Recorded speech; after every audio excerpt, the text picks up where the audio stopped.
Hello everyone, আসসালামু আলাইকুম। আজকে আমি আপনাদের গরুর পায়া মুগ ডাল দিয়ে কিভাবে রান্না করতে হয় সেটাই করে দেখাবো খুব সহজ রেসিপিতে।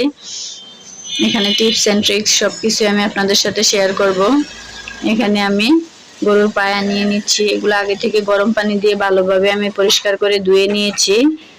ভালোভাবে ধুতে হবে, এগুলোর ভিতরে ব্লাড থাকে, তাই পরিষ্কার করে ভালো করে ধুয়ে নিতে হবে। এখানে আমি 2 টেবিল চামচের মতো আদা রসুন বাটা দিয়ে দিলাম। এখন দিয়ে দিব গরম মশলার পেস্ট, এটা আমি বেটে নিয়েছি। দারচিনি, এলাচ, লবঙ্গ, মরিচ সবকিছু একসাথে বেটে নিয়েছি। পেঁয়াজ সাথে দিয়েছিলাম। এখন আমি দিয়েছি 2 টুকরো তেজপাতা, দিয়ে দিলাম 2 টেবিল চামচের মতো লবণ, আর দিয়ে দিব লবণটা আপনারা বুঝিয়ে দিবেন, স্বাদ মতো দিতে পারেন। আর দিয়ে দিব 2 টেবিল চামচের মতো হলুদের গুঁড়া। হলুদের গুঁড়াটা আপনারা আপনাদের পরিমাণ মতো দিবেন। মাংসের